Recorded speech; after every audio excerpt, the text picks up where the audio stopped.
I love the baseball cap from you this early in the morning, though. I don't want to fix my hair. That's why you just buzz it off. Low key. Bring back the buzz cut. So I did. Had to convince the wife to let me do it, and then now once I had it, the shock factor is gone. It's a big positive. I think You the look buzz good cut with needs it. to come back. You look good with it. I like my buzz head, but Maren liked it too, honestly. But You I gotta just love getting think out of the shower, one wipe with the towel, done. it is a good feeling. Maren did say yesterday though that you look like Sid from Toy Story, which is false. It's a little bit on the insulting side, but can't say it's totally inaccurate, but it's a little bit on the insulting side. It is inaccurate. You really don't. I always thought Sid looked like Jimmy Neutron.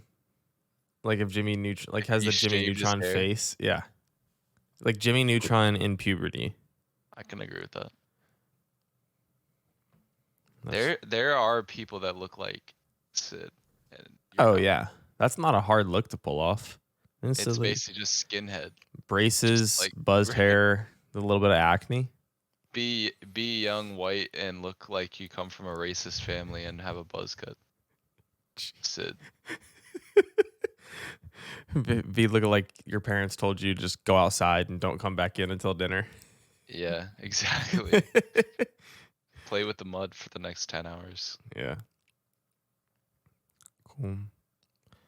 Well, I am ready to kick us off. So, hello, beautiful people, and welcome back to another episode of Two Bots, One Game. Kind of crazy this morning. Getting up, starting a stream, starting a podcast before 8 a.m. on a Saturday. 7 a.m. 7 a.m. We would never pick this time. Obviously, this is out of necessity, but the people need the pod, and the pod needs the people. So we're up and at 'em bright and early this morning, with so freaking much to talk about, and because there is so much, I'm down to just kind of jump on in if that's cool with you. Where to start? There has been a lot that's happened. I want to say the last podcast we had even came a little bit earlier than scheduled because we just had some conflict. So it's probably been 8 days, 9 days since we last hopped on here and got to chat around a little bit. I think the last that we talked, Ye was like teasing back and forth. Wait, what? What's happening? Trolling. Ye did get dropped. That really happened, which there's probably a whole story behind that. We don't know it all yet, but yeah, just when you think Cloud9's like, oh, they release Yay, everything's changing. They also get rid of Vanity. So there's that too. DSG dropping Exalt. Just roster changes early on in the season. I guess for the challengers, it's not too early on in the season. They're getting down to grind time, but big news out of Cloud9. What other roster change stuff is there? Oh, Sentinels. I don't know if you guys have seen all the stuff on Sin Sick or Hunter Mims. Kind of sad. Actually, don't have the greatest insight into what all went on, but can definitely just be praying for that situation. But it looks like Sentinels are exploring finding a sixth man for the time being. And it is rumored that Mr. Marved is going to be entertaining an opportunity with the Sentinels organization. So if that Who's is better not, though, Marved or Pancata? Pancata. I think Marved could play. Sound like a six man to me. He could play Sentinel, and you have Def switch to sixth man and just be like a fourth coach, and then you have Saucy IGL. Marv isn't a six man, bro. Marv's That's what I'm saying. Marv steps in for Def, takes over Sentinel. I mean, yeah. That will be whenever that drops, we will discuss it because that will be one of the most interesting roster moves if it happens. So that's a lot of change to start an episode, But all of that came on the heels of the results at the VCT lock-in event in Brazil, which was a crazy event and had probably one of the best finals I've seen. Last year's Incredible. champions final was also insane. This felt like it had the exact same amount of energy. I mean, it felt like it was right there with champions having. I think there's just something about having every team at an international event that just brings the fire, brings the passion, knowing like, okay, everyone's got a chance. We got to see every team play. That's awesome. There's never been an event like that before. And as you can see, and as you probably already know, Fnatic finally bring home the trophy. Boaster and Durka get their long-awaited time on the first spot of the podium. Big tournament, big result. I think the best team won this tournament. I think Fnatic by and far throughout the whole tournament looked so good. They played one of the stronger paths in the tournament, and everyone came in thinking Navi is going to look really good. Fnatic made Navi not look very great. And Chronicle and Leo are insane, and adding them to an already good roster of Durka, Boaster, and Alfier. Fnatic could lift another trophy this year, and it would not surprise me. What did you think of the event as a whole, and then of Fnatic winning? Yeah. Tournament incredible. I mean, the game between Loud and DRX was also one of the most exciting That was a good game too. series I've ever seen, and don't have to argue about it too hard, but it brings up why I love best of 5 so much, because I just feel like you get to see like in a more conclusive way who the better team is. And when like teams are so closely matched like that and it goes to a map 5, it's just amazing. But I'm looking at Fnatic Navi, and it was 3-0 Fnatic, but 2 of the maps, which were both of Fnatic's picks, Haven and Fracture, went 13-11. And I don't know, just thinking about different situations. Those are 2 close maps, you know, 1 round flip, 2 round flip, it changes. But I also agree with you. I think Fnatic was definitely the best team. Like, they were super solid. And I think it's well deserved because Boaster's been trying for a really long time. Boaster and Durka, only Fnatic core members still there. I Yeah. remember in the first LAN event, they got 3-0'd by Sentinels when it was Tenz's first tournament in Iceland in 2021. Yeah. So full circle moment, they come back. They beat ex-world champions, or I guess previous world champions, Loud. So well deserved. And I like Boaster a lot. So yeah, I think Boaster has been one of the best IGLs in Valorant. Not because he's won everything, but because he consistently has a team that people are nervous to play against. And I think that's just as much of a compliment as winning everything. Obviously, you're not going to get the recognition for it, but it still is a great achievement to have a team and a style of play and a level of success that people are nervous about, for lack of better words. Like, they don't necessarily want to go play you all the time.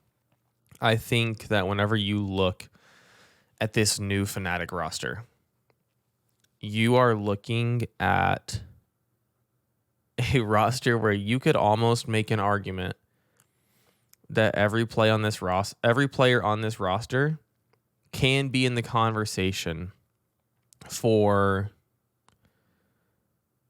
best in the world in their role besides Boaster, unless you refer to him as an IGL. Then he is probably one of the best in the world as an IGL. Leo wins player of the Leo wins player of the tournament. Dude was playing insane, 19 years old, first LAN, I think it was, for Leo. Not sure, but I mean, Guild, if they played in one, or if they played in any, it was like max one. Yeah. So To win player of the tournament, go plus 21 in the grand final against the reigning world champs. crazy. Insane. Boaster, obviously, phenomenal IGL. I think you can make a conversation from there. I wouldn't put him as like best controller in the world, but he's good enough at controller and a really good IGL to be a really good controller. Durka, stupid, has been in the conversation for best duelist in the world for like a year and a half now, 2 years. Just Solid. always pops off, always has pop off potential. Alfier, I thought, played so well. Yeah. He It's weird because Alfier, whenever he, sorry, can you hear yeah, me? yeah, you got it. I think you froze for a second. Alfier, whenever he joined, he was like the Wonder Kid duelist, right? And it was like, okay, Wonder Kid duelist joining Durka, who's gonna play what? Cause on his previous team, he was just a straight duelist. He's like, Mm-hmm. can't remember how young he is. He's pretty young, like 17 or something. But he made a full conversion to just being Sentinel for Fnatic, which is really interesting, honestly. And he Mm-hmm. does amazing at it. So Yeah. What I think is really interesting, what I liked seeing Fnatic do with Alfier is, remember when I talked a couple episodes back about I didn't think Ye transitioned well off of the chamber meta, where you had these chamber players who were essentially mock duelists playing Sentinel, and I just had a hard time seeing how that was going to transfer over. Alfier is like the perfect example of how you would have liked Sentinels that played chamber to do it. I mean, there were times where they were playing Haven. Alpha had op on KJ, and they were still letting him play and be aggressive, but like he just understood how to play Sentinel really well. And I think that he's probably one of the best Sentinels in the world right now because of the ability he still has to be aggressive, to frag out, just because that's the kind of play style he plays. But he's smart enough to be a Sentinel and to add value to his team. I thought it was really cool to see him play. I thought it was really cool to see how Fnatic incorporated him. Whenever I saw that round on Haven where he had op and Durka was just running a Vandal, I was like, what in the world are these guys doing? And then he gets pick and holds down sight, and I was like, well, I guess they know what they're doing. Like they yeah, know you got who they're trusting to get kills. So I thought that was really cool. The reason that I said I think you can argue for each of these players to be the best in the world is looking at Chronicle. He has to be the best flex player in the world. Chronicle is so solid. I mean, he was like very. I mean, obviously Nat's incredible, but like, pretty sure Chronicle, whenever they won, maybe I'm wrong, but whenever they won Masters 3, like a year and a half ago, whenever that was, pretty sure he won MVP. Like Chronicle was like debatably the best player on Mech, and obviously was highly sought after to be brought into Fnatic. So I don't know. I mean, yeah, their whole team is mega stacked. Yeah.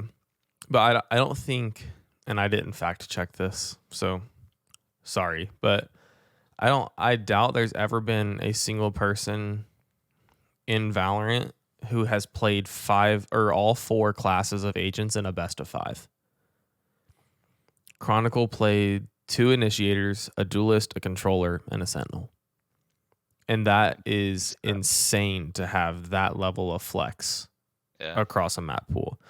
Yeah, sure, he was the only one on his team that was negative, but second Like most 40 assists. Yeah, 40 assists, second most first bloods on his team.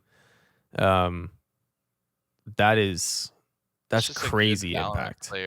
I mean, he's just good at Valorant. Like that's so good for a team when like you want to adapt to the meta and Mm-hmm. like keep up. Like if you have a guy like Chronicle, I mean, we've kind of seen that in our team in the past. Is like if people could just have a more diverse agent pool and feel comfortable and still convert well, it would be so good. Be But disgusting. obviously it's hard. People feel comfortable on like these sets of agents and playing in this type of way. But like Chronicle, you can't play the same way across 4 uh agent classes. Like he had to play differently when he played Viper than when he played Raze. But Mm-hmm. like somehow, and that's like one map to the other on the highest stage. So it's like, I don't know. Yeah, I actually I've never thought about that, but I agree with you. I think he's the best flex.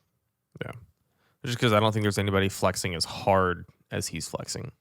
Yeah, it's crazy. Like you'll have your duelist initiator flex and you'll have your sentinel controller flexes, but very seldom are you gonna have someone flex across all 4 classes. It's crazy. That just means they need to get the Yoru in rotation. That's what that means. It means Chronicle is gonna pull the Yoru out and start running it. Any excuse. But only I agent bet he you he hasn't has it in played. his pocket. I bet you he's learned how to play Yoru. He's got some weird tech on the Yaru. Some weird tech. Well, before the final of the lock-in tournament, we got to see the show match between Team Tarek and FRTT to play Gekko for the first time on Lotus. So what a content set up as a new agent on the new map. First thoughts on Gekko. The show match was kind of tough. They obviously did not know how to best use him. But a lot of people's first thoughts is he's overpowered. He's not balanced. I want to hear what you think about Gekko and what we've seen out of him thus far. Yeah. I mean, first of all, just about the show match is like it was weird because they had like Sugetsu, debatably best player on Navi. I mean, really good. CNED, Pancata, like they had like incredible players, and then they had like some streamers, Yeah. and it was just a really weird dynamic. Like I think Pancata had a 30 bomb like easily. Like he was just laughing on stage, just like getting 4Ks constantly. Yeah. Um, but yeah, as far as Gekko, I think they just didn't know how to play him that day. They didn't do that well. Mm-hmm.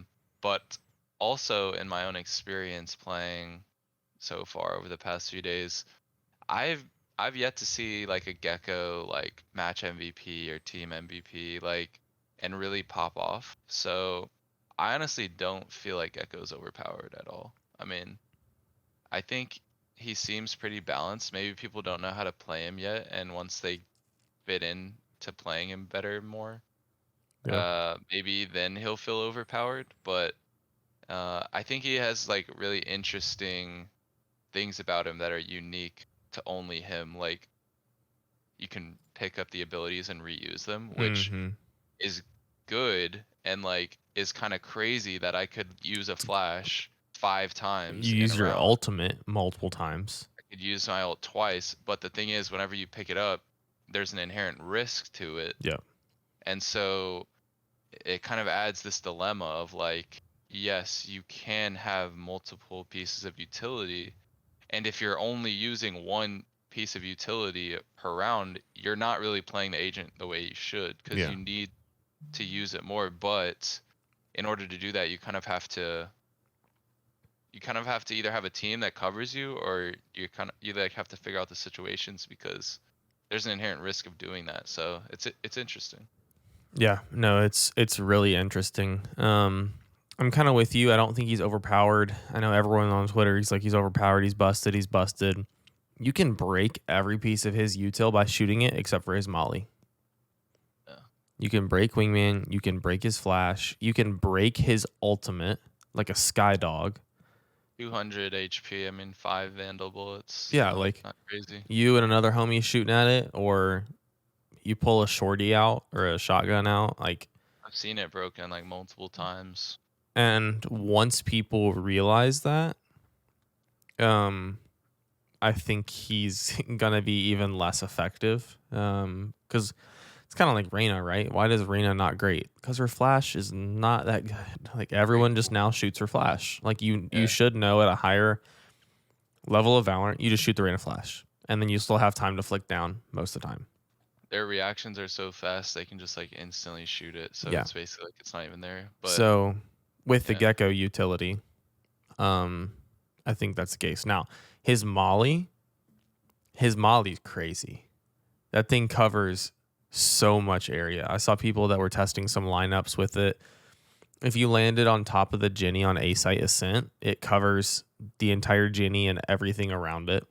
So it pushes them like all the way like out in front crazy. of hell or all the way down to the door on tree. Just like wild range. Um, which that could be really cool to use and maybe pair it with. I think Gekko could be a cool raise replacement. Um, using Little Wingman like your boom bot, which just got nerfed, and then your raise probably has about the same area of impact, but you could start comboing Gekko Fade Util or Gekko Viper. It'd be interesting to see how that works together. Whenever I first saw him, and the whole point of recapturing your abilities, my first thought was Harbor would be an interesting play with Gekko. Because the whole point of Harbor is like, I'm going to be initiating with my smokes. Like I'm pushing up with them. So say you take space with Gekko Util, you need to go pick that orb back up, you Harbor Cascade all the way up to the piece of Util. You've now claimed that space and you've recaptured your Util. That was my kind of first thought on how you could actually get him into a decent rotation. It'll be interesting to see how teams play him. I think challengers can play him a couple days before any of like the franchise teams can play him in VCT. I'm not sure on the dates. I want to say late March. Thinking like March 26th, March 24th for when those teams can start to play Gekko. But I will be pretty intrigued to see what he can do. So just to run through the abilities one time since we haven't covered them. Gekko's probably most talked about ability is going to be his wingman ability.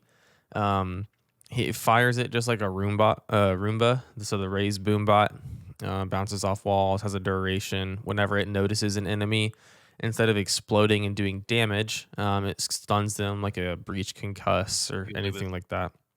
Has a little cone like a Yaru, fake decoy, so you can sidestep the concuss. But you'd have to be, pretty smart and pretty proactive on trying to sidestep the concuss. Probably what makes him the most talked about little dude in the game is that his alt fire or your right click. Whenever you have spike equipped on attack, he will go and plant the spike for you. Or if you are on defense and you have wingman still in your little pocket, you can right click and he will go and start to diffuse the spike for you. Very interesting. I wonder if it will just be a gimmick or if it will actually be used. Something like a Harbor Cove could be interesting to plant in because you would never have to commit bodies to site. But wingman always plants or diffuses right above the spike. So it's going to be very easy for teams to spam him off. I think he's only like 25 HP. He's not Pretty weak. He's pretty weak. 25 probably was wrong, but he's pretty weak. True Vandal. Maybe it's 50. Maybe it's 50. Yeah, he's not strong at all. So you do run the risk of just leaving Spike on site if you try and go plant it with him and he gets spammed down. His second ability, his E ability, is Dizzy. This is a flash that is a projectile that shoots towards people. Again, you can dodge this. Throwing it higher up in the air allows it to hit the ground near your opponent or near your target, which gives it a little bit more of a backstop. If you throw it low, you could shoot right past them and miss. It will scan the entire area and it will shoot a projectile towards all enemies in that area. So you do get the joint kind of information and blind, which that is neat. You can flash your teammates with this if they're standing too close to an enemy and they get hit by the projectile. Enemies can shoot the flash before it pops and break it like a rain of flash. So that is 20 interesting. HP, one Vandal bullet, One Vandal bullet, yeah, pretty weak. easy. And the last one I talked about the mosh pit. Look at the area of impact on this little demonstration. I mean, that is quite freaking large. What's crazy though is I've only seen one kill with the mosh pit, and the reason why It's is pretty because delayed. of kind of how it's set up. You almost no one ever dies to the molly, but I think of it almost like the breach cannon, where like you almost rarely get a kill with it, but you force someone to swing, and then you get the kill. Yeah. When they swing out to your team. Mm-hmm. Yeah, because I mean, there's a solid 2 second delay, maybe even longer than 2 second Long, delay from whenever it 3 hits. seconds. Yeah, it's a long time, but that's why I was saying throw a little fade seas in there, then you can actually capitalize off of a kill. But I think that's a good analogy is treating it like a breach cannon and starting to free up space for yourself. And then the ultimate is a sky dog that detains them like a killjoy lockdown whenever you hit them with it. You can pick it up and use it 2 times in one round, which is a crazy concept for an ultimate. It's a 7-point ultimate, I believe. But you can also break it. I think Popey said earlier 200 health, so 5 Vandal bullets. Will be interesting to see if that's a kind of ult that will get a ton of value. You do have to like launch it with your left click, and you kind of like go It's kind of third awkward person view. sometimes. It's not the easiest thing in the world, and it's also always going forward. You can't be stationary inside this ult. So it'll be interesting to see how Gekko gets used both in comp and in pro play, and I'm excited to be able to break it down in the future once we get a little bit more of an insight on to how strong he is. So speaking of pro play and how teams are using it, Challengers has been pretty interesting. G2 got upset by, what was it, Turtle Troop? Yeah. G2 got upset by Turtle Troop last week, but they are still the number one team in Group A. I was looking through this list earlier today whenever we were looking at the just the overall bracket. I'd say Riot did a pretty good job with the teams that they invited to this league. The only one that they kind of missed was Shopify Rebellion, but all the other teams are pretty strong and are the top dogs. So I think that was good. Whenever we were hyping up the guard not too long ago, made our tier list, they've kind of struggled. I'm going to blame their whole organization on what kind of mental turmoil they put their boys through, because M80 have kind of separated themselves. The guard are obviously still insane and one of the top 2 best teams in the league. But yeah, the M80 have kind of popped off. M80 also destroyed Disguised 2 weeks ago. Yeah, I mean M80 is disgusting. Also Koala Noob. Oh, I didn't even see this. unreal. What? 33 in 2 maps? Oh my gosh. Yeah. Oh, so the Disguised game was 48 and 15. You should have seen him on Pearl. Yeah, Pearl, he was 28 and 8.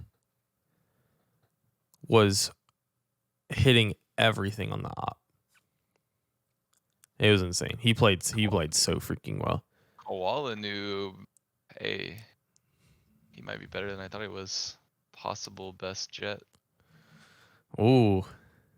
Nah, he's not. He's not as fast, but hey. I was gonna say best jet in the world or best jet in Challengers? Hey, world. You know I love America. Isn't he Canadian? He repping your North America. Canada's basically America. Whatever. America Junior. They wish they were us. Yeah. So the Challengers League's been interesting. It's close to wrapping up. What do we have? 1 week left. Yeah. 1 week left. Then they go to the mid-season face-off, which will be a fun little event to watch. Wait, Shopify is 1-3, and they haven't even played G2 yet. What's crazy though is Shopify's 1-3, and they're only one map down. Good. Like that kind of Okay. sucks. Also, the left side of the bracket is so much tighter than the right side, Group B, bro. Like, M80 the guard TSM, incredible. Disguise not too far behind, but Mad Lions and OR Esports. OR Esports is back by 53 rounds in 4 games. Bro, come on. Yeah, that's not great. um, yeah, the left side is definitely more balanced. Which kind of just surprised Disguise hasn't performed as well as I thought they would. Partially it's because they've played really hard teams, but Yeah, they're on the um, hard side. the left side looks really good. Mad Lions and OR Esports kind of trolling all these other teams' time, but hey, if you're anybody else, you love being in Group B. You love that those two guys are going to take the bottom 2 red spots, Yeah. especially if you're disguised. So, um, I know that there was one more thing in the realm of esports that you wanted to get a little bit of time to chat about, and that was that CS:GO Source 2 is coming, and I want to hear your thoughts on the game and if that CS:GO can replace Valorant. Yeah. I think it's a good attempt. Something that CS:GO was supposed to come out with like 78 years ago. Valve sucks. I mean, I'm not even like trying to start any heat or anything, but like even people that play CS:GO hate Valve because they're so slow. Riot, incredible. I mean, Yeah. I don't agree with everything they do, but Riot, they listen to the people, they get it done quick, keep us happy. Mm-hmm. Valve, bruh, they're playing like a 20-year-old game still. How are people still happy with the state of CS:GO? I don't know, but I was reading something and it was like CS:GO Source 2, and it's like similar to like Overwatch where people are excited. They're like, "Hey, a new game, like it's going to be fresh." But I was reading about it and it was like this isn't even CS:GO 2. This is like an update to CS:GO. Hmm. Like it's still just going to be the same game. Yeah, whenever I was So, looking at the clips from it, I didn't think it looked that much different. so like I mean, I'm biased cuz I love Valorant. I personally don't understand what the appeal of CS:GO is. I think maybe it's more nostalgic for a lot of people and it Mm-hmm. seems more realistic like than Valorant cuz Valorant's more cartoonish, I guess. But do I think CS:GO 2 Source 2 is going to kill Valorant? No. Not in a million years. Yeah. Do you think Valorant has a higher skill ceiling because of agent abilities and stuff like that? Or is CS:GO still up there at that level? Because I never played CS:GO. I didn't either. I think people will argue, but I think CS:GO is similar to Rocket League where uh basically there's no real way to cheese anything. So the only way a team in CS:GO can win is if they're genuinely better than the other team. And like because it's just the same game repeated over and over again, and there's like no like weird ability like a little shark running on the ground that can make you immobilized. There's just like a smoke and a flash and a gun that shoots you. Like I think that is what maybe people like about it is that like there's no way of cheesing. It's like if I win, I just was straight up better Yeah. than these guys. Whereas in Valorant, it leaves more room for like variability of Mm-hmm. like on a random day, someone can pull out Raze when someone didn't expect it, and the Raze pick surprised them, and so maybe they weren't actually better. They just, you know what I mean? So Yeah. No, 100%. I personally like that better Yeah. because it adds creativity to the whole game. It adds variability, and that's more interesting to me. Seeing the same thing over and over and over and over and over again forever, I think that's boring. But Yeah. I don't want to hate on CS:GO too much. Yeah. No, I get it. I think they have a really strong fan base. I'm sure you piss some people off with saying that it's just a flash smoke gun game. But Hey, what else y'all got? I mean, I don't know. No, I mean, I mean, no, it's it's true. definitely high skill ceiling. Like people that are good at CS:GO are disgusting. Yeah. It's just it's different than Valorant, and I think you're gonna have a hard time killing Valorant with how they have set up Pro League, how they've set up challengers, how they're setting up Premier, how often they're bringing new agents and new maps into the game. I think I think you're gonna be hard pressed to really kill So Valorant at this point. it's also just like Riot's approach. Like Riot as an as a company, the way they handle things. Like they're not just gonna accept an L and Yeah, like sit and take it. Whereas like Valve, people have been complaining for like literally like over a decade about how annoying they are, how they never get anything done, blah blah blah why blah. don't we have So a new game? exactly. So like if I wanted to like pick a side to go with it, it would obviously be Riot. So Yeah, I believe in Riot. That's a good way to put it. Cool.